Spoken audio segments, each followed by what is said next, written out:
Marathon trade unless they wanna force Prexiva. Uy! Not-touch! Naku! Yun lang, Tracy and Sean, kumombo sila doon. Pero flicker lang. Oh, Tracy! Sagutan dito ng Smart Omega. Tracy makaka-atras din. Wow! Napakagandang shifting skies mula kay James. Flexing do it naman ay sasagutin din siya pero mamamatay din si MP na King. Tumpa rin si Lanzu. Trabaho lang. Wala kasing mahahanap na trades ang Twisted Minds and Oy! Oh! Nawang nahuli, Phantom Zeno tinawag pero ang baba na Anong agad ng damage? King dito ni Tracy. Ngayon delikado ata ang Twisted Minds. Lanzu ay aabante. At din naman si James. Bibit-bitin din. Aray ko po! Lanzu at naging sakla ng pin. Kumpul-kumpul dito ang Twisted Minds. Oo, may Raging Sandstorm pa nga na threat bukod dun sa Shifting Skies. Yeah. So talagang mahapdi ito para sa Twisted. Tititigan na lang nila yung torre nila sa ibaba na mababasag na nga ng barangay. Sa loob si James, man. Alam na. Shifting Skies nagamit. Kasabay pa nga ng Raging Sandstorm at si Lanzo pinulutan nila.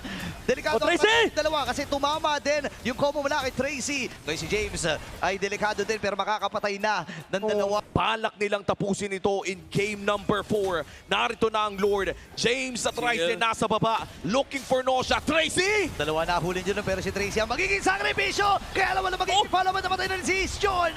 At may Lord pang kasama dito ang Smart Omega. Tumba na rin si Ebi na King. Nosha at si Lanzu na lang ay kumakapit. Pero kakayanin ba ni Lanzu na madepensahan? Nag-replenish ng buhay dito si Nosha at tagumpay.